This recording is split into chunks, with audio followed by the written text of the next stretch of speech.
செத்து போயிடலாம் போல இருக்கு. ஆனா, எனக்கு இப்போ ஒரு ஆசையே என்னுடைய 2 மகன் கூடயும் ஒரு நாளாவது கழிக்கணும் அப்படிங்கிறது தான்.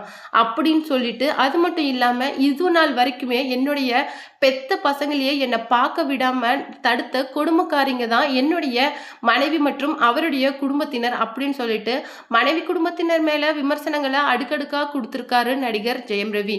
அது மட்டும் கிடையாது. அவங்க வந்து தன்னுடைய குழந்தைகளுக்கு மேல நான் வச்சிருக்கிற அந்த பாசத்த ஒரு கருவியா எடுத்துக்கிட்டு இன்னைக்கு அவங்க என்ன ரொம்பவும் மனவேதனைப்படுத்தியிருக்காங்க அப்படின்னு சொல்லிட்டு சொல்லியிருக்காரு. அது மட்டும் கிடையாது. தன்னுடைய மகன்கள் கிட்ட அவரு ரீசெண்டா பேசின ஃபோன் கால் ஆடியோ தான் இன்னைக்கு சோஷியல் மீடியாவுல ரொம்பவும் வைரலா போயிட்டு இருக்கு. அது என்ன அப்படிங்கிறத பத்தி தான் நாம இந்த வீடியோல டீட்டெயிலா பார்க்க போறோம். வீடியோக்குள்ள போறதுக்கு முன்னாடி நீங்க நம்ம சேனலுக்கு புதியவரா இருந்தா மறக்காம நம்ம சிபி ட்ரெண்டிங்க சப்ஸ்கிரைப் பண்ணி ஃபாலோ பண்ணிக்கோங்க. வாங்க வீடியோக்குள்ள போலாம். என்னுடைய மகன்களோட வருஷ ஸ்கூல் ஃபீஸ் மட்டும் 50,00,000 ரூபாய் ஆகுது. அது மட்டும் கிடையாது. நான் டெய்லியுமே விளையாடாம அவன் கூட நான் தூங்கவே மாட்டேன். என் கூட தூங்கணும் அப்படிங்கிறத தான் அவன் எப்பவுமே விரும்புவான். அப்படின்னு சொல்லிட்டு தன்னுடைய மகன்கள ஸ்கூல்ல போய் பார்க்க கூட அவங்க விழமாட்டேங்கிறாங்க. பவுன்சர்ஸ் போட்டு அனுப்புறாங்க. அது மட்டும் கிடையாது. தன்னுடைய பசங்க ஷட்டில் விளையாடுற இடம், அந்த மாதிரி கிரிக்கெட் விளையாடுற இடம் அப்படின்னு சொல்லிட்டு எல்லா இடத்துக்குமே பவுன்சர்ஸ் போட்டு அனுப்புறாங்க. ஃபோன் பண்ணா எடுக்க விட மாட்டேங்கிறாங்க. என்னுடைய மகன் கூட நான் கடைசியா பேசின விஷயங்கள் தான் இன்னமும் என் மனசுல இருக்கு. அந்த ஒரு நினைவுல தான் நான் இன்னுமே வாழ்ந்துட்டு இருக்கேன். என்னை பத்தி உங்களுக்கு இப்ப என்ன தெரியணும்? என்னை பத்தி நிறைய விஷயங்களை நீங்க பண்ணிட்டீங்க. என் மேல பிளாக் மேஜிக் பண்ணி ரத்தம் வாந்தி எடுக்கிற அளவுக்கு வச்சுட்டீங்க. இன்னும் நான் சாகணும். உங்களுக்கு அதுதானே விருப்பம். ஆனா உங்களுடைய விருப்பத்துக்கு தகுந்த மாதிரி நான் சாகுறேன். ஆனா நான் சாகும்போது உங்க எல்லாரையுமே நான் கூட்டிட்டு தான் போவேனே தவிர நான் தனியா போக மாட்டேன்.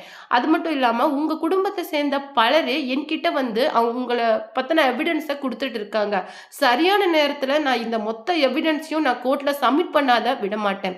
ஒரு பொண்ணு என்னை நம்பி இப்போ ஒரு வருஷமா என் கூட இருக்கிறா. அதனால என்னுடைய மனநிலை அப்படிங்கிறது கொஞ்சமா மூவ் ஆச்சு. ஆனா அந்த பொண்ணை நீங்க சைபர் புல்லிங் அப்படிங்கிற ஒரு கொடுமையான விஷயத்துல இன்னைக்கு வெளியில அனுப்பிச்சிட்டீங்க. நீங்க என்ன சொல்றீங்க? அவ அவ அவ வந்து பேசி பேசியே நிறைய பேரை கொன்றிருக்காளா? இதெல்லாம் எப்படி உங்களால சொல்ல முடியுது? நீங்களும் ஒரு பொண்ணு தானே.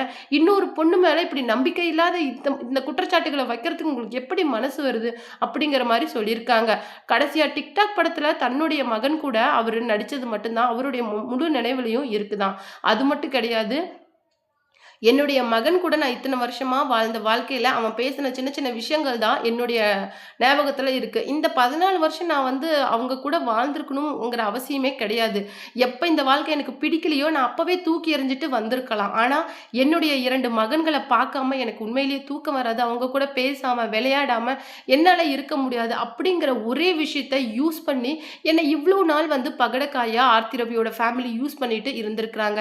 என்னுடைய வீக்னஸ் எது அப்படின்னு சொல்லிட்டு பார்த்து சரியா அடிச்சிருக்கிறாங்க அப்படின்னு சொல்லிட்டு தன்னுடைய மனைவி குடும்பத்தினர் மேல நிறைய குற்றச்சாட்டுகளை இன்னைக்கு ஜெயம் ரவி தூக்கி வச்சிருக்காரு.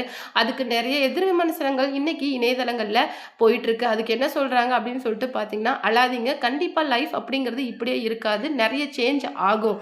உங்களுக்கு வாழ்க்கை பிடிக்கல அப்படிங்கிற பட்சத்துல அதுக்கு முற்றுப்புள்ளி வச்சுட்டு வந்தது சரியான விஷயம். ஏன்னா தப்பான எந்த முடிவும் எடுக்காத, மனைவி மேல எந்த கோவத்தையும் காட்டாத இன்னைக்கு நீங்க அமைதியா வெளியில வந்தது அப்படிங்கிறது ரொம்ப சரியான முடிவு. ஆனா அந்த முடிவுக்காக தான் இன்னைக்கு மொத்த உலகமும் உங்களை ஏசுறாங்க அப்படிங்கிறது அது வந்து எப்படி இருக்கு அப்படின்னா உண்மையிலே நம்ப முடியல அப்படிங்கிற மாதிரி இருக்கு.